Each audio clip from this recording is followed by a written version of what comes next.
This is a conversation with Mike Ferguson, an AI research engineer at MIT, currently working on a new project called BrainScore. BrainScore's purpose is to assess how brain-like artificial neural networks are. I think his work is extremely fascinating, extremely cutting edge, and I hope you guys do too.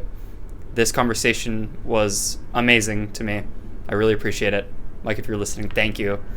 And without further ado, let's get into the conversation with Mike Ferguson. Enjoy. Let's see. All right, let's go 3, 2, 1. Mike Ferguson, welcome to Max Depth. Hello, Max. Thanks for having me. I'm excited to be here. Beautiful. I was reading all your Medium posts, and they're great. So I wanted to start with where you ended, because I thought that would be kind of So this quote: "I cannot pretend I am without fear, but my predominant feeling is one of gratitude. I've loved and been loved. I've been given much, and I've been given something in return. I've read and traveled and thought and written. Above all, I have been a sentient being, a thinking animal on this beautiful planet, and that in itself has been an enormous privilege and adventure," which is exactly how I feel every day. So I love that you included that.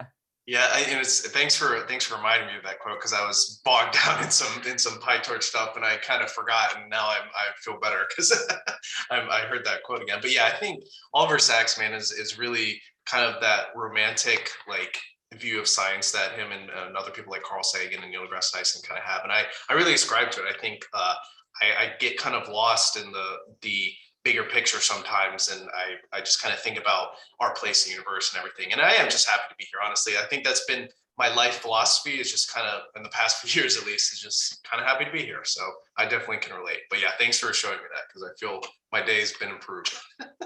Oh, that's awesome. I hope other people's days are improved as well. I try to keep that top of mind as much. It's so easy to get lost in the weeds, especially like this conversation we're about to embark on. Like it's frustrating, some of these questions that we're thinking about, because there isn't an answer Right. that we can come to. So it's like we're searching in this deep dark cave, and we have no, it feels like you don't know where you are a lot of the time. So I guess that quote gives me some grounding, at least it Exactly. gives me the bigger picture perspective.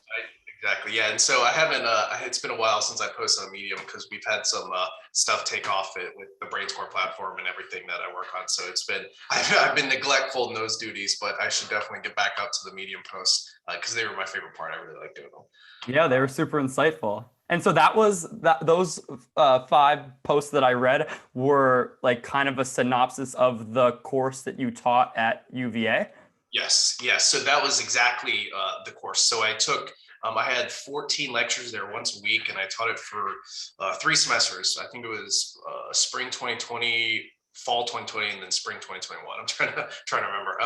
And then, yeah, so I taught those for 3 semesters, and I made the course from scratch because, like you, I was like, I like this area, but there's kind of like this, if you think of it like a star, each point in the star is kind of like a field, and you got like computer science and philosophy and cognitive science, neuroscience, linguistics, all this kind of thing, and in the middle is this area that, even talking with some my lab people at MIT and everything, now people aren't really sure what that intersection is. It's like systems neuroscience, computational neuroscience, theoretical systems, all this weird stuff. But anyway, so the short answer is that yes, I took those 14 lectures I made and I distilled them directly into the Medium post. So I have, let's see, 9 left, whatever 14 minus 5 is. Yeah, 9. So I have 9 left that I really want to post up. But yeah, so that's the story behind those. And do you think people are hesitant to dive into the intersection of all of them? Because I know I was talking with this is another conversation I'm going to reference later on in our conversation as well.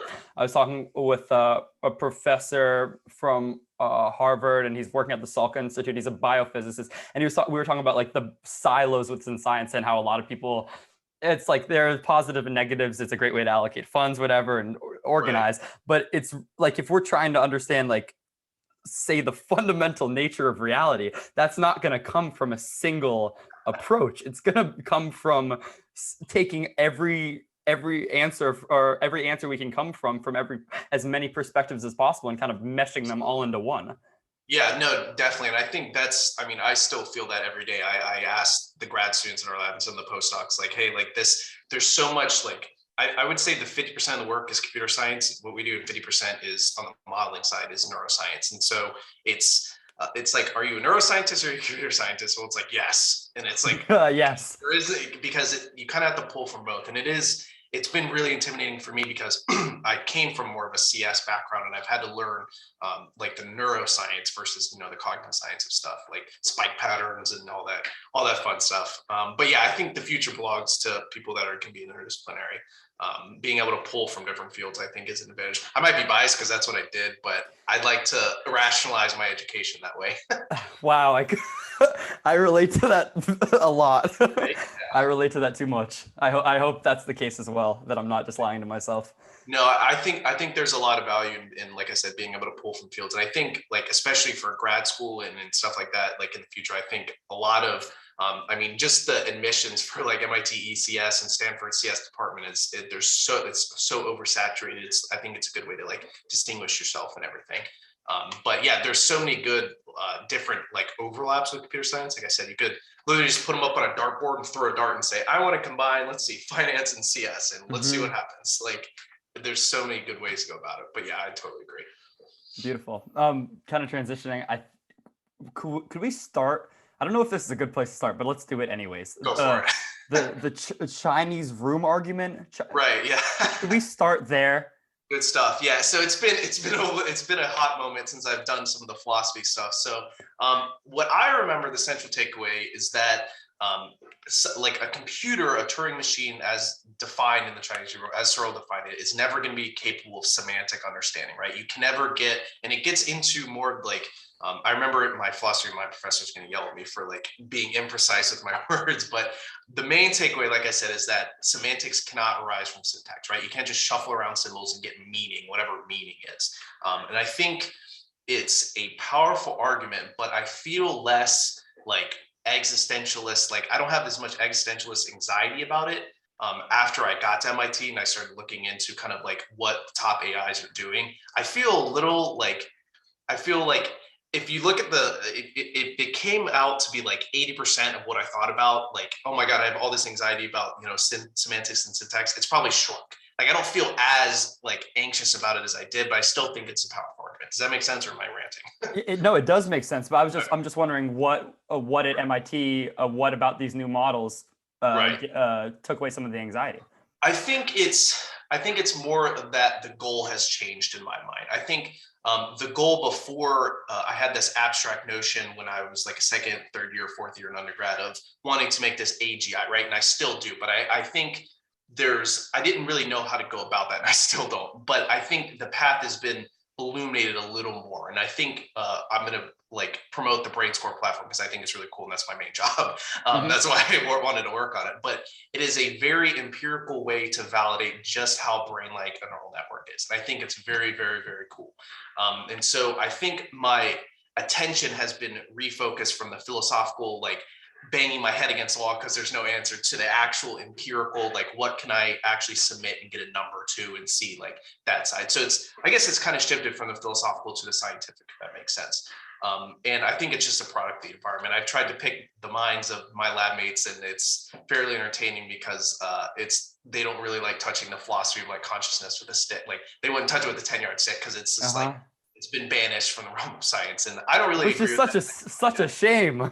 Yeah, and I know, and I think some of the older generation, I think that's more true than like our younger generation. I'm more open to like the scientific study and stuff like that because I think it's really cool, and it's more of like a fundamental gap for me, right? Like, it's a last frontier, right? Like, there's certain questions in the scientific realm we just don't know. Like, there's things we just don't understand right now, and like I think like the how consciousness arises and how the mind arises from the brain itself, like at a larger question, it's just a gap in the knowledge, and I'm just like drawn to it because I'm like I don't understand it. Does that make sense? 100%. And that's like why we have this theory of like the mind being an emergent property, because it's like, I get, you could say an emergent property is almost like something, it's like if the brain is sufficiently complex, then this mind will just arise. Like, that doesn't seem like a very realistic. Right. I mean, it makes sense to hear, but I don't know if it's the answer. Right. And I think if you go at it from more the CS side, then following that line of argument, you would have if you had a sufficiently complex, deep, like convolutional neural network, then eventually somewhere along the line, some complexity plot, it's going to hit this emergence level of consciousness. And it gets really like, that's exciting to me because like, I don't know, I mean, you could think of it in terms of like parameters, right? Like if you have 1 billion trainable parameters or 1 trillion trainable parameters, at what point do these things become like sort of conscious, right? And I'm hesitant to throw that word around because I don't know who it was, but I'm sure you saw it on the news. A scientist got a bunch of slack for saying like current ANNs are conscious. And what I think he was trying to say was he trying to say sentient? So he's trying to say conscious in the terms of like integrated information theory is what I think was going down. And I think there might be some truth to that, but it's again, it's like it's one of those things where I send those articles to my lab mates and they're like, why are you reading this? It's just going to frustrate you. I'm like, I don't know, because it's just entertaining and I enjoy it. So that's kind of a long answer, but maybe you could expand upon integrated information theory. Yeah, sure. So I think if someone asked me like what I think consciousness is, and like Mike Ferguson's personal opinion, not affiliated with like MIT or anything like that, sure. I think it is. Yeah, I think it is some sort of integrated information. I think the way a network, like I use these terms really loosely in general ways. So like the way a network itself, like a neural network in your brain or a neural network that you implement, like PyTorch or something, I think the integrated information, the degree to which it influences itself is a gross oversimplification, but I think it holds. I think once you dial that way up to like unfathomable levels of complexity, I think you get something like consciousness. And I think if you read my blog posts and stuff, I think, you would know that I think personally that sentience is necessary but not sufficient, in the sense that if you have sentience, it doesn't mean you're conscious, but you need it to be conscious. It's like that first stepping stone, if that makes sense. Mm-hmm. And so, like I said, I think people throw those terms around a lot. And again, from the blog post, you probably know that that's a thing with me is when people talk about consciousness, are you talking about like phenomenal consciousness, like attentional consciousness, all those fun terms. But yeah, so that's the gross oversimplification that I remember of integrated information. Mm-hmm. And that idea is directly related to this idea of like metacognition, which is an absolutely bizarre. Right. It's just so hard. There's so many things like involving consciousness that are just so hard to wrap your mind around. Like the fact, like if you think of your brain as like some type of ridiculously complex model with a quadrillion parameters or whatever it is, Right. The fact that it's not just that model, like interpreting it and focusing attention, but it's also that the fact that we know it's a model and that we can kind of look down upon it, Right. almost like as if we're an observer, even though we're the thing we're observing.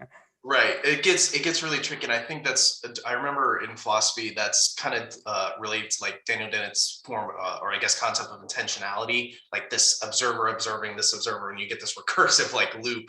And I remember, I can't for the life of me remember the exact argument, but yeah, it does get kind of tricky. And I think there's a lot of good research being done with metacognition and theory of mind, especially. I think Professor Rebecca Sachs at MIT, I took a class with her and she's phenomenal. And I had a lot of great conversations about like theory of mind and how we kind of interpret each other's mental states and everything like that. But I'm not an expert on that, so I can't really speak to it, but it was just interesting talking about it.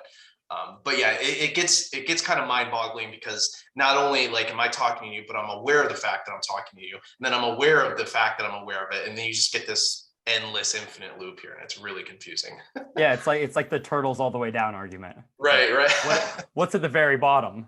Exactly. Yeah. And so that was, and you still get into these weird, like infinite loop philosophical arguments of like, are we living in a simulation? Well, it's kind of impossible to know, because then you could say the people simulating us are in a simulation, and then you just keep going on and ad infinitum, and then you're just kind of, it's kind of like one of those arguments, like the, I don't know if you've heard of like the invisible teacup orbiting Jupiter or something like that. Whereas like, how do we know there's not an invisible teacup orbiting Jupiter? And it's like it gets into the realm of these unfalsifiable hypotheses, where it's like, you can't really scientifically validate if there's an invisible dragon sitting in front of me, where it's like, well, you can't see it because it's invisible. And then it's like, all right, well, can I feel it? Well, you can't actually touch it because it's not there. And then you get like into some Carl Sagan stuff and some like new atheism stuff. So it gets very like, I'm saying, it just gets very complex very fast. And I definitely, there's been times where I've been very overwhelmed that I'm just like, I close the book and I'm like, all right, I got to take a walk. Like, Yeah, like, I relate to that 100%. I get overwhelmed, but also like ridiculously intrigued by right, that idea. I've never heard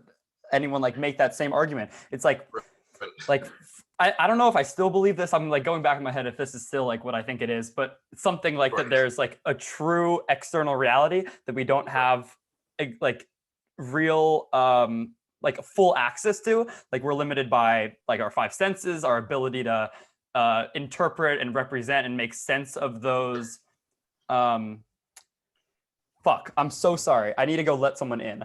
Oh, no, it's all Give good. me 10 seconds. I'm literally, I think my dog's losing his mind anyway, so it's honestly chill. Like, no worries. Yo.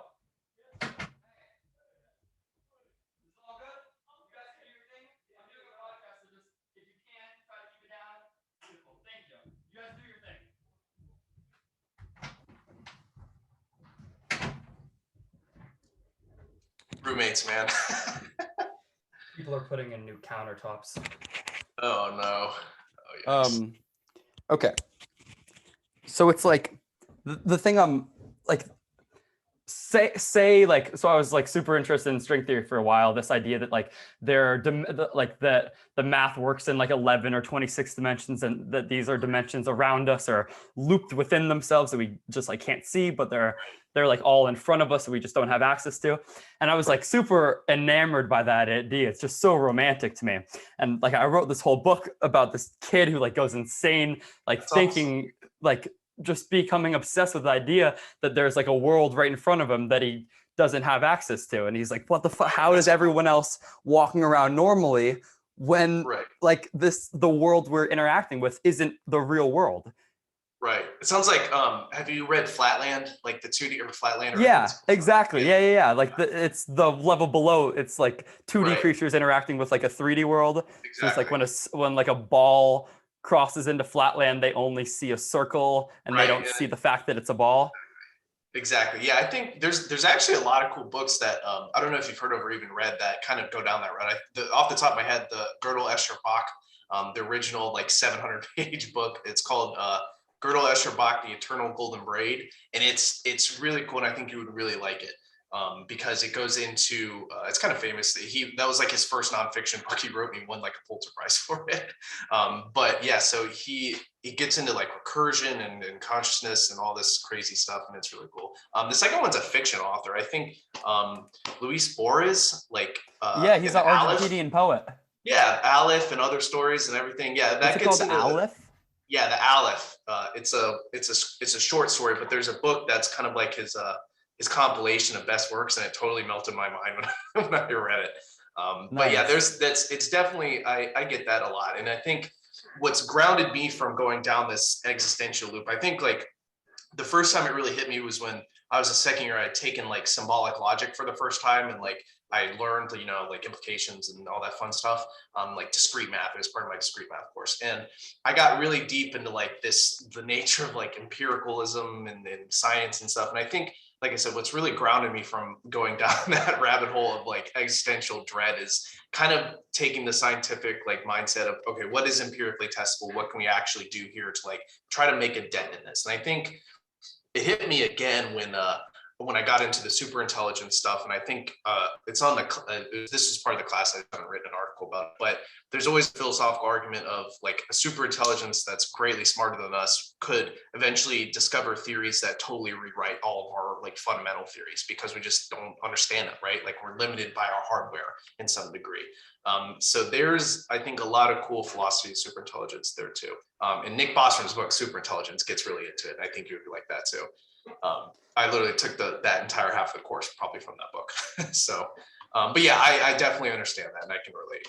It's another way to ground it is like, for me at least, it's like what is practical? What is useful? Like so our minds, our representation of the world has evolved like to be useful. It's to help us survive. It's not like to represent like the 100% truth, because maybe the 100%, maybe if like we are, the conclusion basically that like I come to in that book about the kid who's going insane is basically like, well, like say the world is made of 11 dimensions and there's all this shit in front of us, like what does that really do for you? It doesn't do anything.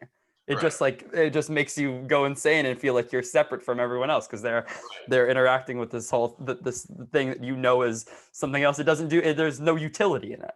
Right. And I think too, when I've struggled with this a lot in the sense of like, it gets into kind of like the meaning of life thing and like the original existentialists out of France and this whole like absurdist movement and everything like that. And I think I adhere to like the fact that like you do create your own meaning, like, you know, given the optimal circumstances, I think everyone's capable of something great, you know, given again, like if you don't have to worry about like things to take up your bandwidth. But I do think too, like, it helps me kind of pull back, because I think a lot of times I'm like, if I'm sitting here debating the nature of reality in my head, and like I'm like wondering, and I'm sitting in my chair like wondering like what it means to live my life, I'm like, I'm not really living in that sense, right? So it's like, it's kind of like this catch-22 where you sit and you think about what it means to live and like live a good life, but then it's like you can actually just go live it. And I think, I hate to say it, but I think the movie that at the very end he comes back from the dead or whatever, and he's like, he said something like, what are you gonna do now, like what is your philosophy? He's like, I don't know, I'm just gonna live my life and like enjoy it. And I think like that's been my philosophy, because for 2 or 3 years I was bogged down in the, oh my god, like what is the nature of reality, like what, like everything's crumbling around me. And now I think I'm sort of on the other side of it, sort of not, but I think like too, I'm just kind of happy to be here, like that Oliver Sacks quote. And it's just, well, I'm glad it took you 3 like, years to get to the other side, because that's just reassuring. I still feel that way. You still feel that way. Okay, good. I saw, you should watch this show that I saw. One episode of the show called Love, Death, Robots. It's called Zima Blue. Basically, it's this. So this woman designs a pool cleaning robot with a perception mechanism and like super basic cognition, but like, and eventually it evolves, becomes this like basically this man, basically an AGI, and he becomes an artist, and he represents. He goes on all these trips to the universe, blah blah blah, goes through 1,000 different things, does everything you can possibly imagine doing in a life. And then he's like an artist. So his last like stunt kind of is basically turning himself back into that original pool cleaning robot. What? Yeah, not to spoil it. You should watch the episode. It's amazing. It blew my mind. It's on Netflix. Yeah. Okay. Yeah, Netflix. It's amazing. I love a good sci-fi. I love a good philosophical sci-fi show or movie or whatever. But yeah, I think a lot of my like current philosophy on life and the way I try to approach scientific things is more, I think a lot of the people I work with would say I'm more like philosophical and idealistic, in the sense of I like talking to them about consciousness, and they're like, okay, what does this mean for this neural network, man? Like, what? Like, come back for a second, like, you know. So it's been pretty fun, honestly, because I think my mind's changed a little bit on some topics since I've been here. But yeah, anyway, so continue. No, that's great. It's awesome knowing that like there are people, because I just think it's fucking fascinating thinking about these things, even if there's no like real utility in it, or even if I'm gonna die without answers. To me, it's just like really engaging and meaningful to think about these things, to think about the fact that I'm like in like a group of a handful of creatures that even has the ability to think about these things, or to contemplate the universe, or to understand the science that we do have. It's just amazing and meaningful to me. And so I mean, you're way ahead of what I was doing when I was a freshman. What was I doing when I was a freshman? I don't think I was doing anything. I think I was playing Destiny on my PC, or on my old ass Xbox. So I think that's what I was doing. It really hit me when I started the book a week thing my sophomore year. And that's when I think like I felt like a lot changed for me, because I was like, wow, like there's so much out there I don't know. And like that's gotten even worse as I've gotten here. Like I came in my teeth thinking I was hot shit, and I got smacked down pretty quick. Oh my God. It's like as you learn more and more, it's like the Hydra. It's like as you learn more and more questions begin to open. And you're like, shit, we are so far from knowing everything. Exactly. It's just, there's so much space to be covered. And again, I think that that the philosophy of that, I think, can be counteracted really well with the mindset of, I'm just going to try to make this little empirical change and try to expand the frontier as much as I can. And I think that's kind of the reason people do a PhD in grad school itself. You know, when you think of the giant sphere of human knowledge, or when you do a PhD, you're blipping it out a little more.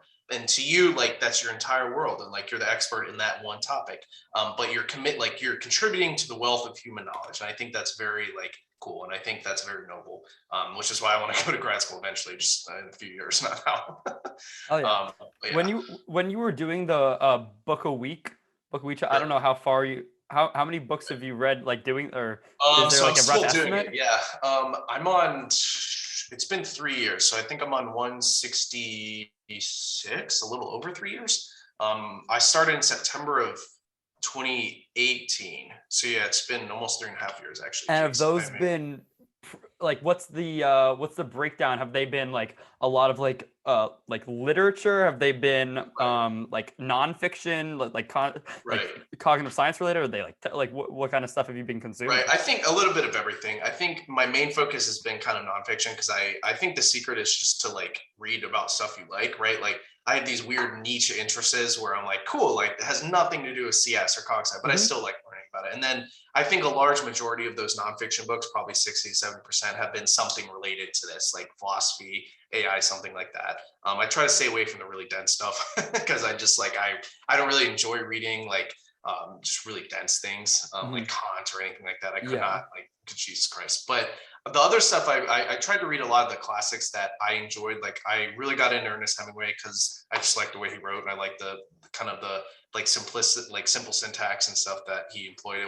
It didn't seem very pedantic to me, so I was like, okay, I like this.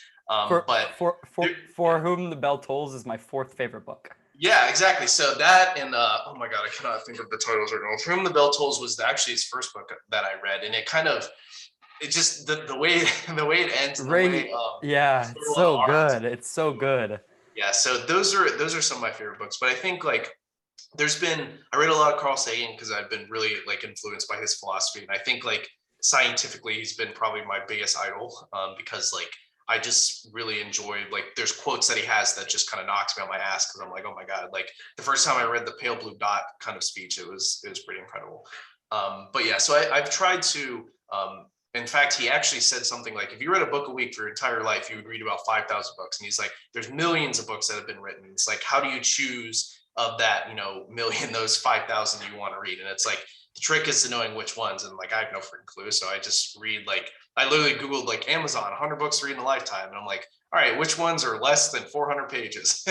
Let's do it. And so I've gotten a lot out of it. I think that's the one thing that's kind of changed my life. And it's the one constant I've had. Yeah. Yeah, I think it's ridiculously valuable. The follow-up question to that is, it's not, I don't know if it's a question, just like an idea, is like, if there's more useful information in a book like For Whom the Bell Tolls, or like one of my favorite authors is Dostoevsky, and just because he's just like unbelievable at creating characters, creating these worlds that are like super realistic, all these different motivations. It's like, can you learn more about consciousness and the nature of life and how to live through like books like those, or like these nonfiction books about neuroscience? And I mean, I think the answer is both, honestly, because they're attacking it from two different angles. But I just wanted to. I totally agree. I think they're both valuable, and that's why I haven't really tried to limit myself in one or the other. I think people like Dostoevsky and Raskolnikov, the character Raskolnikov, I think that kind of gives you insight to like the human condition and like what it means to be human. I think where the scientific, I think it's a complement to the science, and I think there's like merit to trying to study, understand both of them. Because again, it goes back to if you sit there and debate the meaning of life, you're never actually living, right? And so I think going out, living life, experiencing what it means to be human. I really like the intergenerational books, right? Like I really liked 100 Years of Solitude. I really liked East of Eden and Pachinko, and these books that follow these generations, like one family or like a town over the ages and stuff, because I think it paints this portrait of like I said, what it means to be human. Like we fall into these archetypes of these patterns of what we do and how we interact with people and everything. And I think it's just really cool because it's a nice complement to the hardcore empirical science and objectivity. I think there is merit to studying the subjective. And I've gotten into that debate with a lot of my lab members about it, because I would say a lot of the people I work with are hardcore empiricists, which I respect. But I think as like new people have joined and stuff, I love picking their mind and seeing where they fall on that spectrum. But it's been interesting. Yeah, I totally agree with you. I think it's useful partially because like you're talking about these archetypes. So it's like if you can see yourself as an archetype.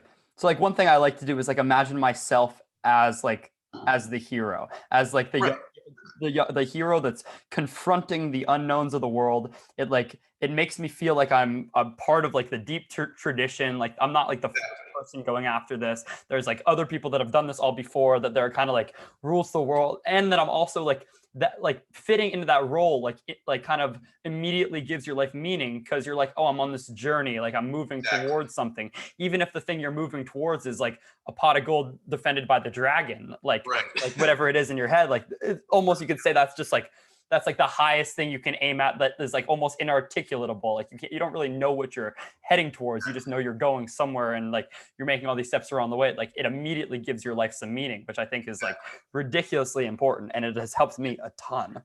Yeah, I mean, you nailed it. I mean, you said it better than I could. I think that's been the existential dread. I'm not religious. I kind of lost my religion when I got into this. I was raised Catholic, and I still have a very niche interest in early Christian history. You know, like that period from like 0 to 500 AD. I like love that shit. Like I don't know why. I think it's just really cool. But I don't believe in it anymore. I think my point of that is like I think like the Nietzschean philosophy of like, where does your meaning of your life come from? Like after religion, you know, like what do you do? And I think I found most of my meaning in my like happiness and solitude in what you said, in that pursuit of the unknown, right? You're linked intrinsically past and future to the people that have done the same things, similar things you have, right? So like you feel kind of like this brotherhood and sisterhood with like the scientists that have come forward and the future scientists of like, you all kind of share in this pursuit of like, I kind of want to give my life to finding out things of the nature of reality, right?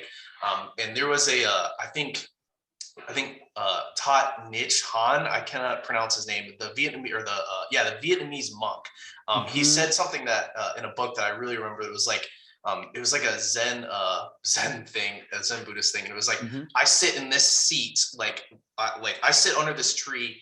And, you know, thousands of people sat under this exact tree meditating exactly like I am, and thousands of people will in the future. And it's like, who's the singer and who's the listener at that point? And it's like, it was like this one Zen koan, and I was like, what the hell? Like it came out of nowhere, because it kind of, like I said, it kind of gives you this perspective, and you get linked temporally, you know, after you die and after you decay and everything, and what's left. And it's like this temporal link. I think that's really cool. Yeah, I totally agree with everything you said. Yeah, it's so important. I feel like it's so important to feel like I mean, I'm just re-saying what you're saying to hopefully maybe get somewhere. It's like to feel like you're a child of history, like you're born out of this enormously complex past that we're only like kind of like just beginning to understand, and how much of it do we really understand? But also the fact that you're the father of, in a sense, of all the things that you know are going to come after you, whatever they are, the ridiculous complexity that's going to spring off from you. It's like it's situating you in the middle, and it's just like it's so cool. I definitely 100% agree. So you're really interested in the 0 to 500 timeline, and I was hoping maybe we could talk about that, even though it's nothing to what we were doing, because I'm also interested in early Christianity too, for whatever reason, for the same reason you were. That's cool. It's fucking fascinating. But one part that you know who Jordan Peterson is? Yeah, so I got into Jordan Peterson around 2018 when he rose to prominence. I read 12 Rules for Life. Like I think a lot of it, I try to stay away from it now because it's too controversial for a lot of it. And I think I would break with him on a lot of stuff. But I think like when I first got into him, he was pretty fundamental in like shaping the way I looked at like getting your shit in order. Because that at the time, like a lot of young guys, I was trying to figure out how to get my shit in order. He's talking about like that aim, like exactly. he taught the reason why I was able to talk about the hero myth or talk about like aiming at something like far down the line is like from him. But the reason I bring him up is because he gave these talks about like the early biblical stories, and I had never read about them, never heard about them. My parents aren't religious at all. I'd never been in an active church before. I'd never read any of the stories. I'd only like heard things. And so like just him giving those lectures, it was really cool because he was going at it like in the same shoes as I was. I had never really read them, knew nothing about them. And he was doing this like investigation into them, which was just so cool because it, for a bunch of different reasons. But the one I wanted to talk about was the fact that they are the earliest Christian stories are offsprings of even older, like we don't know how old, like oral stories from like Mesopotamia and Egypt and these things, like the idea that Satan comes from the Egyptian god Seth. It's like a lot of people, I think Christianity as like the starting point for a lot of things, like in the Western world at least. But it's like these things are so old you don't even know. Like the Mesopotamian stories are so interesting, and as I've read some of the like the Cain and Abel story, or some of those earlier stories, like the emergence of consciousness, like all these in the Adam and Eve story, by eating the fruit from the tree of good and evil. It's like they parallel a lot of those old stories really well. And it's just so cool. It's like you see those stories like being a part of something much older, and then you see yourself as being the offspring of all of them, and it goes down this whole long line. Right. No, I totally get it. I think I think you would really like the book East of Eden. I talked about it earlier, but it's kind of, John Steinbeck wrote it, and I think it's his best book, but I think other people would say Grapes of Wrath is, but I think it was his best book. And I think it kind of, he wrote it as a biblical allegory, right? Like it follows two brothers in their lives that are obviously Cain and Abel and their sons and everything. And it I don't know, it gets really deep into that stuff. And I think too, once I kind of moved beyond Jordan Peterson, I kind of got into Carl Jung and like the Jungian archetypes. And again, he introduced me to Jung, which was immensely valuable, and Nietzsche. Exactly. Yeah, so that's Dostoevsky. the MB, like the concept of Jungian archetypes. And I think like you find yourself, like you said, you find yourself most aligning with one of them, and then you kind of have this narrative that you follow, right? For me, I think it was the explorer, right? Like I like to think of myself as the exploring things, and like I've always felt that way, where like I want to explore, like whether like go out and explore things, like internally explore things, and like computers and stuff like that. So it does help you kind of paint this picture, right? But there is a lot of cool, like interesting. I focus more on like the Council of Nicaea and like Constantinople and kind of the Roman like siege of Jerusalem and like kind of the history behind it. Like a lot of the early Christian history and the martyrs and everything. There's some really good quotes from those guys. I guess being burned at the stake really makes you, or crucified really makes you like have some good quotes. But yeah, so I'm a sucker for a good quote, by the way. And you probably Me too. I have a whole list of good quotes in my notes. Yeah, so exactly. So there's a lot that I have on that on the AGI class, and that I'm gonna want to put on Medium. But yeah, there's so many good quotes out there. But yeah, that was actually one on when I was teaching the class. That was one of the people said that was like their favorite part, because I had like first year CS students that hadn't really been exposed to that, and that I wasn't exposed to for like 2 or 3 years afterwards, that got that kind of literature exposure. So I think it was really cool. Yeah, I think you would have been really like a perfect fit for this class, man. I wish like you could have taken it, but I think like I think you would have really enjoyed it, because we had these discussions with people exactly like you. Like 4 or 5 people would meet after class, and they just go, like I would just sit there and try to moderate it, and they would go at it, like going at it over like the nature of the Chinese room and like semantics and like what it means to be conscious. And it was great, because it was really fascinating to see like so passionate like discourse. It was great. Yeah, I mean, I kind of feel like I'm in that class right now talking to you. Yeah. Oh, that's good. That's good. Yeah. So I remember the biggest debate was the dualist debate, the materialism and dualism debate, the nature of the mind, and like where does it come from, and like Descartes and all this. And I want to say the first time I read Descartes, and I asked a question in my philosophy class, I think I put this on the video. I called him Descartes. Descartes. So yeah. Yeah, it's not Descartes for anyone listening. Do not make that mistake. I did. But yeah, so that was pretty cool. I remember my views have flip-flopped so many times on this, and materialism and functionalism, and it got even more convoluted when I actually took like a hardcore philosophy of mind class, and I just, good Lord. I had to kind of give up a lot of it to focus on the empirical work, because that to me was like the tangible, this is actually what's going on. This is actually like a brain like AI. And the philosophy, like I've noticed too, like some people are more like reluctant than others to engage in the philosophy behind like the scientific progress that's being made. And I think that's cool, but I think it's also like cautious. But anyway, yeah. So continue. Wait, Sorry. so wait. So people are reluctant to do what exactly? I would say like our generation, I think, is more willing to debate kind of like the philosophical questions of what the previous generations didn't really want to touch, right? So like Christoph Koch and Francis Crick and like the study of consciousness, they got so much shit for it, and they still do, for trying to scientifically study consciousness and like integrated information theory and everything. And I think as each generation kind of figures out what they like, and each generation molded by these different factors that are influenced, and they find things that they like more, I think like the science they pursue changes too, like the approach kind of changes as the generations go on, right? Like when quantum mechanics was first like introduced, people were really like hesitant, and then as the years went by, generations went by, they were more accepting of it. And I think the study of consciousness is like getting there. I think people are less reluctant now. The younger people are less reluctant now to like start talking about like, okay, like how can we build models of like something that's phenomenally conscious? How can we test it? How can we validate it? Like that kind of thing.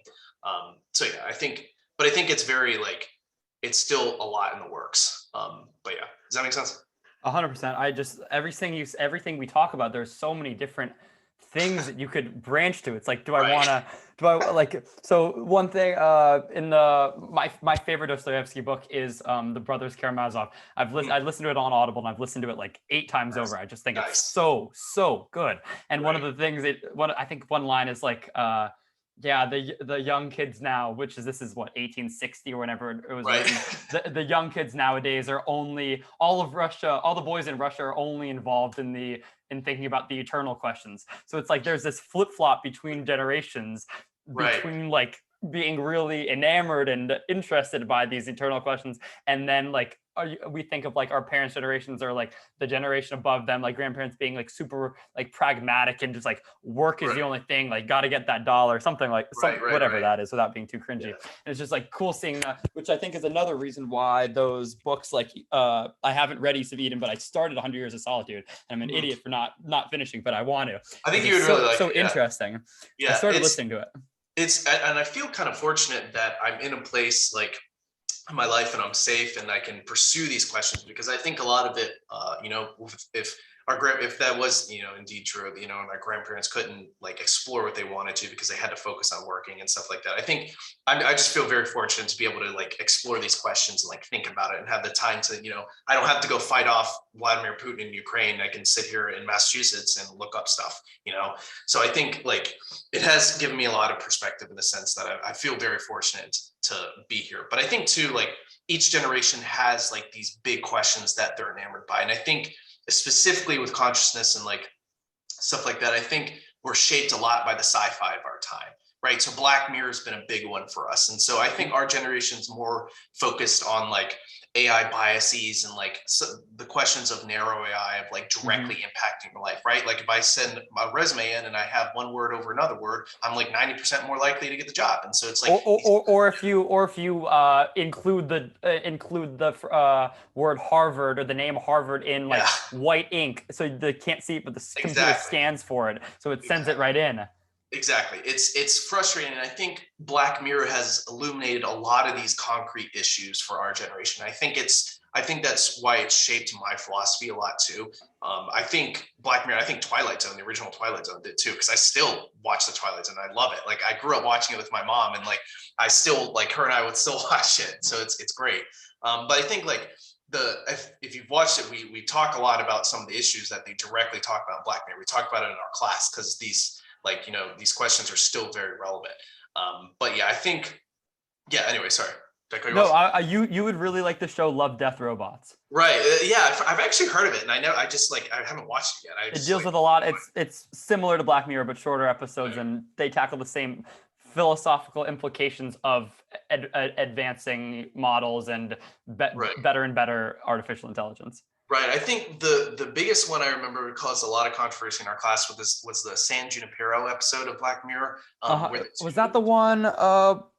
Yeah, wait, keep going. Sorry. Yeah, no, it's the two girls that are Two in love girls, with each yeah. other, like they die and they basically upload themselves to live in this computer paradise. And so that got a lot of controversy in our class because I was like, if you could die and upload yourself to live in like eternal paradise, like would you? Like, I mean, if I die and like I'd upload my consciousness to go like live on the beach and sip some margaritas and chill out for eternity. I mean, like I would do it. And so we kind of launched into that. Wasn't it you that said, wait, I don't know if it was in one of your posts, but it was like, I forget what the quote is now, but it's like basically the idea is basically like if you gave someone everything they'd ever wanted or built them the perfect world and you said all you have to do is live here, the first thing they would do is like set it on fire or start to break anything, because it's like we are in some sense like our limitations, like everything that we're not able to do is like what defines us a lot of times. So it's like if we have everything, then it's like there's no striving. You wouldn't be the explorer anymore because you would have nothing left to explore. Yeah, because you would just be there. I think you said it perfectly. I think the concept of like negative space, we're as much like the things that we don't think about make us human more, like just as much as the things we do, right? The ugly side of humanity makes us human just as much as the positive side. And I think that was another big topic we talked about in the class, where it's like if my goal is to model the like average human, right? Like 7-8 billion people, condense it all into one person, like average across all these dimensions. Your goal is to model that person. Do you try to model that? Like, is it ethical to try to build in these biases that the average person would have, these ugly sides of humanity, like the greed, the corruption, the stuff like that every person has some degree of?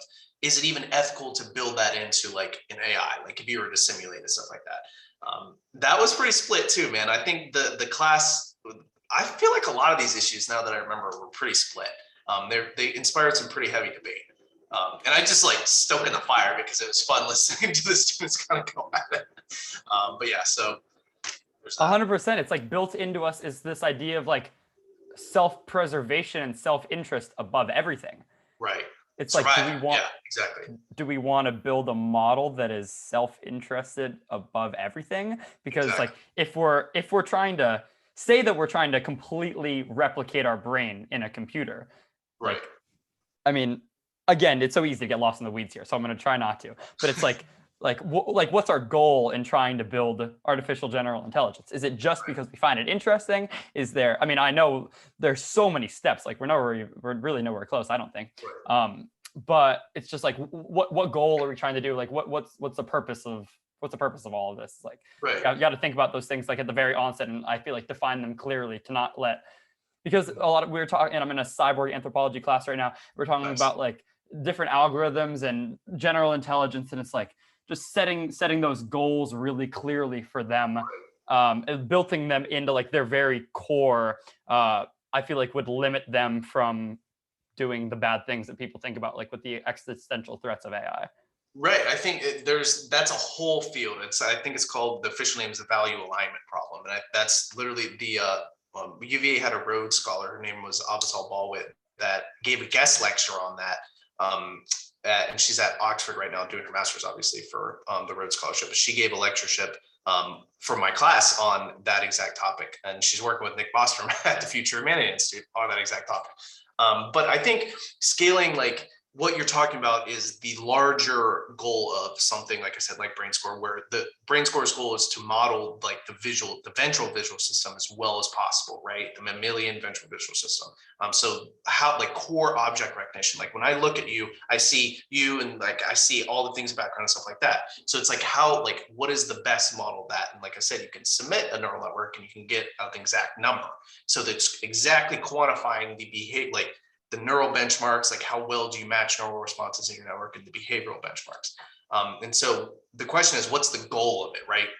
Like, what is the goal? Like, if we build this perfect neural network that perfectly models human vision, like, what do we do? And I've asked people in my lab this, and they're like, well, I guess we'd be done with that and we'd move on to the next thing. But they're like, we're so far from that, and there's so much science that needs to be done. It's just overwhelming sometimes, because like there's so much that needs to be done, and anyway. Well, one thing I would wonder about how you would respond to this is like, all right, so when we look at the world, like when I look at this pencil, like, do I really see a pencil, or do I see something in which I use to write and communicate my ideas. It's like, Right. are we really seeing dead objects, or are we seeing things packed with meaning and information and utility? Right. Well, I think it comes down to the level of abstraction that you want to think about, right? So like if I look at my chapstick here, I think the first thing in my mind is not, this thing decreases the local entropy of the entire universe, right? Like just being a chapstick. Like I don't think that's the first thought. To me, it's just something that'll make my lips feel better. And so I think like I actually got into this, and I used this argument as something against what's called extended mind theory in philosophy, which is that is a notebook. Like if someone has Alzheimer's and they write their thoughts and memories on a notebook, is that notebook literally a part of their mind? Is an extended part of their mind? And I used an argument. I don't know how good it was because I was like 19 or something when I was writing it. But if I read it now, I don't know if I'd even agree with it. But how old are you now? What's up? How old are you? I'm 22 right now. I'm about to turn 23 in June. Shit. Cool. But yeah, so I think like what I remember is from that is like this idea of functionalism, right? Like if something serves the same function, is it the same thing, right? So my notebook with my memories written down serves the same function as my, mind, like with, oh my God, what is your cerebrum? No, sorry. Yeah, your cerebrum, good Lord, that holds the memories of like your stored memories. So you can make the argument that's like, well, I like, if I chopped off my hand decreases local entropy. So does a brick. So is my hand now a brick? And it's like, well, certain like views, you can both throw them. But my point is like, it comes down to level of abstraction. Like, what do you mean when something serves the same function as something else? Right? Like I can smush a bug with my foot and I can smush it with a shovel. Does that mean like the shovel is now my foot? And it's like this weird entanglement of extended mind. I think I actually got an A on that paper, but I don't know if it would be coherent now if I reread it. But yeah, do you think that would? What does it get into? No, I was just gonna say that's what you were talking about reminding me of, is that this concept of like when I see a pencil, do I think of something to write with or a pencil? Like that's the kind of So how would the idea that this is just an example that I've heard used like a bunch of different times. Like I forget out of what culture it was, maybe like the Greek or the Roman, someone. They're talking about the idea that they saw Venus as both the morning star and the evening star, and they had two different names for the same thing. Right. That's in oh my God, that's a really famous example in oh my God, what philosophy?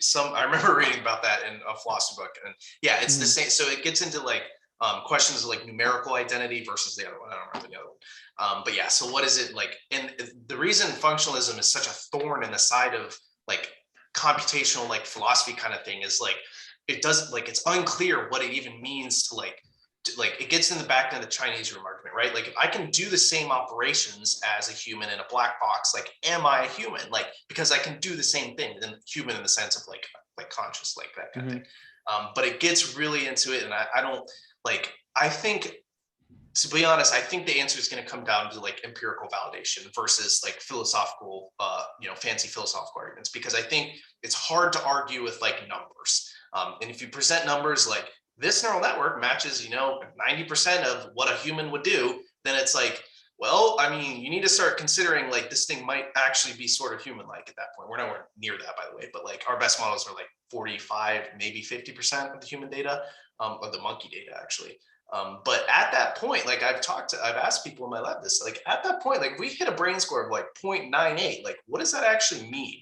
Like as researchers, like science aside, like philosophically speaking, like I have, MikeNet that I submit to BrainScore and it gets 0.98 and matches the neural data of like does pretty much exactly what a human would do under those exact circumstances across, thousands of these benchmarks across your brain and behavior and everything. What does that actually mean? And so that's a big question right now too. I think in our lab alone, people debate it like every day. And I have no freaking clue what that would mean. I think it'd be really cool because I think it'd be a new era of like AI. And I think that would be a really good indicator of something that's like AGI is closer than we think. Now that's going to take a while, I think, for having been involved in BrainScore for the past year. I think we just hosted a competition. We got like 5% improvement. So it's like I said, we're nowhere near like 1.0. But anyway, yeah, that was again the long-winded answer of that. What are the different components that grades on, and how many different different ways does it Yeah, interpret a model? so BrainScore right now, we have it's this idea. It was created by Martin Shrimp. It was his thesis project at MIT. Literally just graduated. His defense was like a month ago on it, and I got hired a year ago. Actually, exactly a year ago to work on to be a full-time software dev for it.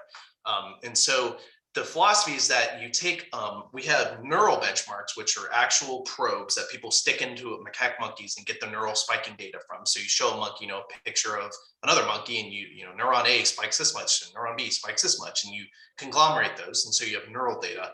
But you also have behavioral data. So like you show a monkey a picture of a balloon, and then it's like, did I see a balloon or did I see a chair? And it's got to pick it. And so we have like 30 of those conglomerated together across different cortical regions. And you submit a neural network and you get a score based on how well that neural network can reproduce those results between 0 and 1, right? Like 1 would be perfect with the noise ceilings and everything like that. But we're about, like I said, the best model I think is like 0.5. Yeah. So we're explaining like half the variance right now, which is we have a lot to do. And those are all conglomerated by your cortical area, right? So like V1, V2, V4 to IT, like this kind of the way you see things in your brain. This is the way they're benchmarked. So yeah, but the point is with all that, I think so wait, so the what is it, 1 through 4 and then IT. So that's right. That models the basically like how. Well, would that be like for visual data as well? Because I would get it like if it comes from like spinal data and it comes up like through the brainstem, then it would pass through like that. Right. Is that the same for visual data? Yeah. So the philosophy here is that the ventral stream, like I said, it hits your retina and your cells in your retina get passed all the way back to your head to the area of V1. Then those activations get passed to V2, and those get sent to V4, and then those get sent to IT. And then IT, the theory is, and this is very loose, so if my lab mates are listening to this, don't crucify me. But IT, like the activations are roughly consistent with like something like ImageNet, right? So like you can compare directly between these activations of a neural network and what your brain does. And so again, the philosophy is that you integrate all these benchmarks, that you show this neural network one image, and you record from all these areas, and you test to see how well the neural network fits the human data. And so again, like I think that's the interesting question of like what happens when we actually get a brain score of like 1. Like what does that mean? Like you could go the route of saying, all right, well our data, we don't have enough data, and it's just doing really well in this subset of data. But then like if you expand that, it's like I have all the data I could possibly want, and the model is as perfect of a model of human vision as we get. What does that actually mean? Like, you see what I'm saying? Like, what is that? Really is that model now? Right. So is that model now? Is that neural network like visually conscious, like in the same way humans are? Like, is it? Oh my God, there's so many different questions you can ask, and it's just it gives me a headache trying to think about everything. But yeah, so. I think you would really like BrainScore too. I think you should check it out because it's really. Well, I mean, I did a little bit. I was right. trying to research it. I didn't know how much more I could go into it besides just the overview of what it was, and thinking about the ideas that give us all headaches. Right. So yeah, I think the takeaway is for BrainScore right now, like if you show a monkey an image and you show a neural network an image, how well does that neural network respond in the same way as a monkey would? Is a good way to think about it. So like neurally, like spiking and behaviorally. So you can get a neural network to make predictions for behavior just as easy as you can get it to like get the spike rates from like the activations and stuff. But yeah, so that's the big takeaway. That's so cool that you're doing that. And that I'm just working on it. I didn't. Yeah. That you're working on it. Okay, so I did just because I know how difficult like measurement is in the first place, especially related to like systems like these. Like I did a project on this thing called the Blue Score, BLEU, and it's like basically like a measurement for natural language processing. And nice. So basically, like if you have, I can actually, if you want, I can show you a little bit. Yeah, go ahead. Of cool. I haven't done a lot with NLP because I've been more on computer vision, but So I made this is senior year of high school, so it's really nice. Oh my cringy and God. bad. But so basically, this is just the example I wanted to show you. So it's like it shows the limitations of measurement. So it's like say you have a sentence in Spanish, and basically the way this model this blue scoring system would work is that a human would translate it, and that word by word the algorithm, the blue scoring system would go through and grade the computer translation, the natural language translation, based exactly on the human score. So it's like cool. this one. So the teacher went for a stroll before retiring to the sofa, and the professor took a walk and then relaxed on the couch. Are like, would it be semantically the same? Like they contain the same meaning. It's the same fucking sentence, except it got a score. This is the scoring difference. Oh my God. That's really cool. Yeah. Because there's no overlap of the exact same word. They're called n-gram pairs. So it basically just like is trying to match exactly the same sentence, exactly the same words and the same combinations of words to compare the natural language translation versus the human translation, then grade it only based on that. Cool. And then so something like this, it's like if you just completely switch all the words around but use the exact same words. So like the Department of Defense consistently commits war crimes versus consistently commits the war crimes Department of Defense. Obviously those two things like make no sense, but it's like it says, I mean, I don't know if this is even right or if I was even doing this graph right, but they're graded a lot. This natural language translation would be graded way better than this one, even though this one sucks and this one's really great. No, that's totally cool, man. I think there was Martin actually just in collaboration with some other NLP people at MIT had just released a paper on scoring, like basically brain scoring the best NLP models and stuff. And again, I don't really understand a lot of NLP stuff because I focus on computer vision.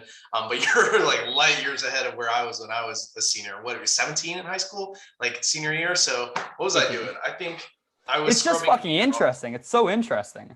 Right. No, that's great, man. I think you're on a great path. Yeah, I literally think I was scrubbing beer off tables at sports. Oh, I was doing that too. Oh yeah. Okay. So yeah, you're way better, way like light speed ahead of where I was at. Man. Yeah, but then the other thing is like, or just one thing I kind of just think about is like we were talking about like the benefits of being like a generalist in this world, like taking from so many different perspectives, and I'm kind of banking on that. Like if this podcast thing worked, that would be so sick. Right. I think that's my job. But the problem is like if I wanted to work like with viewers, like say like when you're like studying more about brain score or something, it's like how do I come in? I have like a super wide breadth of knowledge about like a ton of different things, but it's not like I don't have like a fundamental like computer science background. So that I guess that's why I'm trying to focus on like finance and business and management at school. So at least I have like one specialized area that I'm decent at that I can like use to kind of like not as a crush, but just like if all else fails, like if the generalist, if my claim that generalist like is a great, like is really useful, if that doesn't end up being true, if it just like doesn't, if it takes a while for it to be true, for it like to manifest, then at least I'll have that. Right. So let me ask you, like, do you like what you're doing? Do you like finance? Do you think about that shit in your free time? Is the question. Okay, so right off the bat, no. Well, no, hold on, stop. Because I think a lot about venture capital and investing and creating businesses.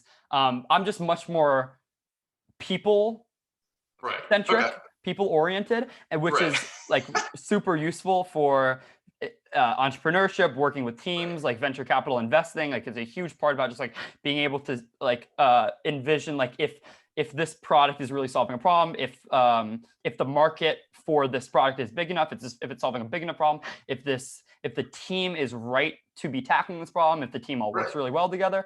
But the things I'm studying right now in like accounting and like Excel, these are just like things that I feel are like necessary. So they're not really engaging, but it's like I kind of just have to do this to get to where you want to be, which everyone has to do. Everyone has to go through shit that they don't want to do to eventually like be able to work on something like that's really cool. That was my experience in my fourth year operating systems class, like fucking shit that was never relevant to me right now, but it was still like I had to slog through. But you should take, if you haven't already, you should take a few CS classes and see how you like them.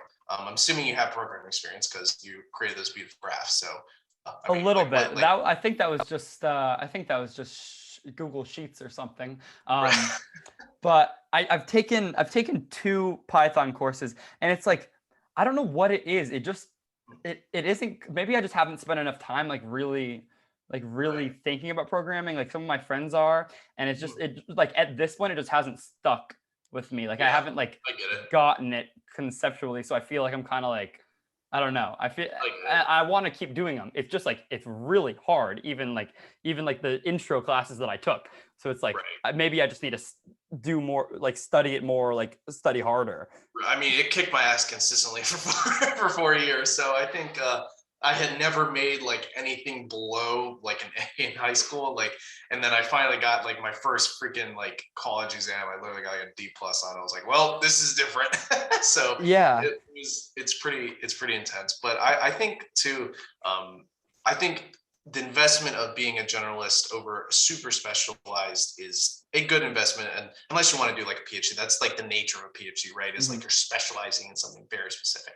But I think like in terms of, I think that's a great. I think the generalist will rule because again, I'm biased because I think I am a generalist, but like I don't know, I don't know how much. We're just 2 generalists talking about how generalists. Right. Yeah. Right. So our sample size is kind of small, and I think we're kind of biased. But anyway, Okay. yeah. Okay. Anyway, so I mean, I can keep going forever, but I wanted to touch on at least like a few more things. So like Yeah. you were talking about quantum mechanics, and we were talking about like just the idea that like at the very bottom, the thing at the very bottom we don't understand. So I feel like I was thinking of the analogy when it's like if you're aiming at this thing or like trying to measure the star or something, and it's like you turn it slightly here, by the time it reaches 100 billion light years away or however far it is, it's going to be ridiculously far off. So I just like worry that we're building on this like really unstable foundation.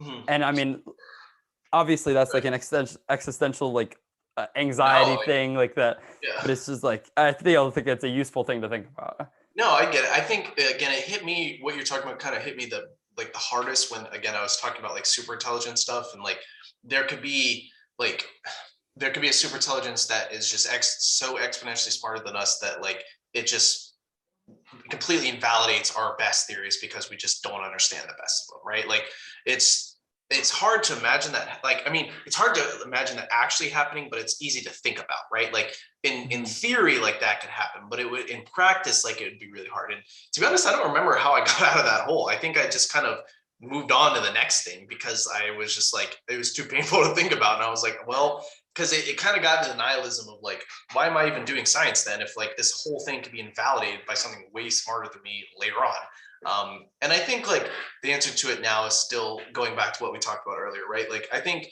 that temporal link between like other people that have explored science and the people that will explore sciences, I keep coming back to that because like it's kind of a fundamental philosophy of like I just feel it makes me feel more connected with like humanity, if that makes sense. Like yes, we're not perfect, like we have all of our flaws, but like I just kind of want to make a better world. And I think like there's a have you watched Cosmos, like the newer Cosmos from Carl No. Sagan?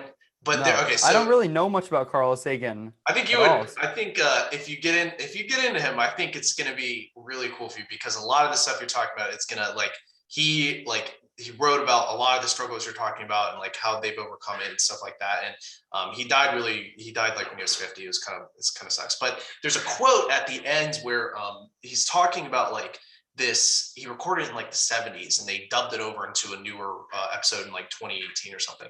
But anyway, like it's one of my favorite quotes because I'm paraphrasing, of course, but it was like it's not going to be us who reach like Alpha Centauri. It's going to be creatures much like us that are like that have like more of our strengths and like less of our weaknesses and like are more farsighted and less like violent and stuff like this. And it's like those are the people we want to represent us on like the galactic stage if there is one, right? Like those are the people that we want to have like the very best of humanity. Almost And I viewing think yourself as like a stepping stone of towards something exactly. greater. So you can see where I'm going with this. It's like this idea of like building to like distilling the best qualities of humanity and trying to build that up and like for future generations and stuff. And I think like that's what's grounded me from going down the philosophical nihilistic rabbit hole of like, oh my God, like my entire life's work could be invalidated tomorrow by a super intelligent AI. But it's still because for me, like that's still progress. progress, right? Like that's a negative result in the sense that like it's disproving something, but we still learn something, right? Like it ain't that way, but we know something now. Like we don't know how it works, but it definitely isn't like that. So does that make sense though? 100%. It's the same idea of negative space and the fact that limitations define who we are. It's the same idea, and the So, fact that like we're immersed in this process. Like, do we have a better understanding of the world, reality, the universe, whatever consciousness than we did 1,000 years ago? right. Yes. Like I would say yes. Yeah. I would also say yes. And so it's like all those people that were like working on all the science, like every scientist in the last 1,000 years, maybe they aren't remembered. Maybe they aren't one of like the 50 scientists or the 5 scientists that anyone actually knows about. But all those people were like we stand on the shoulders of giants. It's like such a good quote, because it's like everyone is like part of this like building this like cool like corpus of knowledge that we have like about the world. And it's even like those people that fail show like, okay, well, we're not going to go this route because that obviously doesn't work. And it's like we need those people. Like sometimes like it's like a sacrifice almost. Like you'll spend your whole life doing something that's really like nothing, but at least the next person doesn't make the same mistake as you. So it's really like super valuable. Yeah. So again, I think you'll really like a lot of Carl Sagan's writing and stuff, because I think you'll exactly what you said. I think a lot of it will resonate with you. But yeah, that was the biggest quote for me, because I just really liked it, because like I said, it was like in the future, like ideally, you know, and it's easy to get lost in stuff with like Ukraine going on and everything, about seeing the worst of humanity and like the invasion and everything like that. But I think like I just hold on to this grasp of like humans are fundamentally good, and like I think we are like, I mean, besides the 4% of, you know, sociopathic people in the world, but like, I think the majority of people are good people that just want to live their life and like take care of their kids and like have fun with their parents and stuff like that. And I think there was something called like the 160 like human universals, about like findings that like every human culture, every study like has. And it's like thinking about the meaning of your dreams and like, you know, like just stuff like this that like connects all of humanity together. And I think it can make a really good political speech. So if you want to use that, like Google it, because I think it'll really cool. Like 160. Yeah, it's like I don't know who did it, but it's like human universals, like cross-cultural, like kissing and like hugging and like burying the dead and like worrying about dreams and stuff. And so like it always like I don't know why, but it always fucks me up to see like the ancient cultures, like remnants of like graves that are like decorated from like 10,000 years ago or something. Cause it's like, I don't know. It's just like this temporal link, like we talked about, of like, they probably had some of the same thoughts we did. And like, there's all these generate thousands of years of human history that we lost because no one wrote it down or no one remembered it, of like sacrifices and trials and love and hate and death and like all this stuff. And I don't know. It just gets overwhelming to me. And I think you feel it too, because I think that's the romanticist view of like science and like humanity. Oh my God. Once you got bitten by it, it's hard not to think about that stuff. Oh dude, I'm deep. That's why the show's called Max Depth. Right. That's a really cool title, by the way.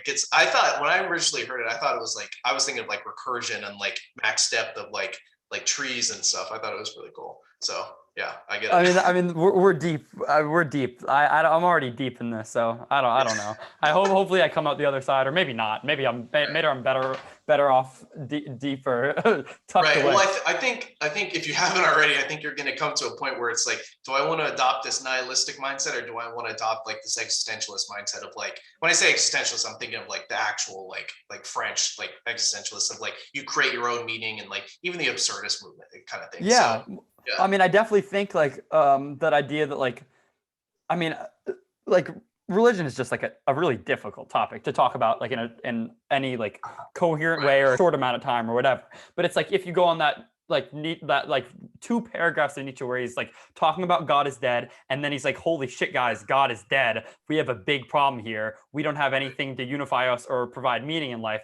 Be careful not to become nihilistic. Bad things will happen if we do, and you need to create your own meaning. It's like that. I feel like that's the point I'm on. Like we're all like in this process of becoming, as like my senior year English teacher would say, like not human beings, human becomings. And it's like we're constantly on this journey like to create meaning, which is just like super fulfilling. And if you like really strive towards that, then I don't know. It's a cool life. I totally agree. I think I actually really like Michelle Obama's Becoming book, and that's that word. Like she has a really good quote on there about that word becoming, and I think it's totally relevant because it's like this, it's never ending, right? Like the process of like learning and like becoming is one of the most important, I think. But no, everything, it's crazy because everything you've said I've like agreed with. I know So everything yeah, you've said. I've agreed with a lot too. It's also like that's the positive. idea All right. when you were talking about the idea that like all those years of human knowledge wasn't written down, this millennium of human knowledge wasn't written down. It's like they weren't written down, but they were like encoded into us, and through like reproduction, like they've been passed on. So it's like it's almost like the idea that like information is like stored inside of us almost, or like that like every. Well, I love my dog. Yeah, exactly. It's like the oral stories are results of like of thought and the cave art, and then the biblical stories are products of all of those. It's just like it's like not it's like it's hard to argue meaninglessness like at that level of like of the level of like, am I doing something that will like further human knowledge? Because it's like any argument you take, like yeah, it will. Like even you just like being alive, like you surviving and then propagating successfully means that you had something of value. Exactly. If not, you'll die off. Yeah. So it's again, I think it's really cool because I just get lost in like the human universals thing is crazy, and I think it's kind of like my dad was a Navy SEAL, and like he as he got older became pretty much anti-war. Like having been in like 2 wars, he became pretty staunchly anti-war, and I think like a lot of it too is like came down to like the humanization of your enemy in this case, and like seeing like there's you see photos of like Russian invasion forces that have been like hit by missiles in their tank, and they're like laying burned on the ground, and it's like I think a lot of people, and I think it's positive because I think a lot of people are like, wow, this kid, like this kid was 18, like he literally was just like, he was probably lied to by his superiors, and like he was just like, why the hell am I in Ukraine? Next thing you know, you're on fire and you're dead, right? Like, and it kind of helps like humanizing it, and where it's like this kid had dreams. He might have had like a girlfriend or a boyfriend to like, come back and like look forward to, and like his mom was probably worried to death about him, and like they'll never know, and like all this stuff, and it just like hits you in the feels because it's like, holy shit, like I don't know, like it just humanizes, and I think like I don't know. That's also a Jungian idea about encountering the shadow, and it's like or like really thinking hard about like the people. Like I read a book, if you haven't read it, it's it's ridiculously about the Gulag Archipelago, Alexander Solzhenitsyn. Listen to it on Audible. It is good stuff, unreal. It is insane. It totally changed my perspective. It's pretty dense, man. It's pretty dense. That's why you listen to it. Yeah. You gotta listen to it. Any thick book. It was a pain in the ass to try to find on Amazon for a while too. I don't know why, but they like reprinted it or some shit. But like, there's some crazy stuff about that too. And like, it's funny because like the USSR was like, nah, that's just capitalist propaganda. Like, yeah. I mean, they completely hit it. Like I could talk about this in like for however long, for infinite. But like my point was like, once you like, okay, how much do you see like human beings as like learning models? Right. How much do I? Yeah. So like as learning models in the sense of like as. So it's like as we're interpreting, like our values are kind of like the goals in a computational system. Like all the data we receive is like exactly like the data that like a computational or like a program system would receive, and it's like based on that data, then we kind of like find patterns and find like rights or things like we should focus on. So it's like I don't know if you could really say people are like at base good, because I feel like people are at base blank, except for but I don't really agree with like the blank slate, because like I do agree with what I was saying earlier about like how we're kind of like how we're born, we carry things within us, like maybe we carry values in us like at the very start, so we're not entirely linked, but a lot of it is like interpreting the data. Like if we see, like if our parents like really emphasize Christianity, it's like obviously we're super influenced by like all these things. So it's like if you grew up in the Soviet Union in like 19 through 1955 or whatever it was, it's like you're and you're just like programmed by the state, like you're fed in all this propaganda, all these things, and it's like, yeah, like I just want to keep my family safe. I want to work for the state, like I'm doing a noble thing. It's like in their minds, those people weren't bad, those people were good to themselves. And it's like, so it's like, I think that perspective gives me a lot of empathy or sympathy, whatever the word is. I always get them confused. It's like those people are models just like you. They were just fed different data, and so it's like bad people aren't really bad. They just like got bad data and made weird patterns off of it. No, there's a really good book called Ordinary Men. Talks about like it's the same thing. Police battalion that committed atrocities in like Poland and stuff in World War II, and how those guys were literally just like normal dudes, and they got like what's the extremist size? Oh my God, what's the word? When you get oh my God, I can't think of it. Anyway, they got a lot of like extremist positions, and they got fed in like brainwashed and stuff, and they committed these atrocities. And it's like the whole point of that book was that like, look, like these guys weren't monsters. They're just these humans. People like just wanted to feed their family and didn't want to die. Exactly. And so like, but the end result of that was these atrocities. And so it was a cautionary tale, because like as humans, we have this like tendency, I think, to like dehumanize these villains. And it's like, oh, we could never do that. Like these people are like these people are different than us in order to do that. And it's like, no, they're not. They're just like we're all human, man. And it's like, yeah, it gets into a lot of like, that's exactly Jung's idea of encountering the shadow. He's like, guys, we're all the Nazi prison guards, the people I was reading about.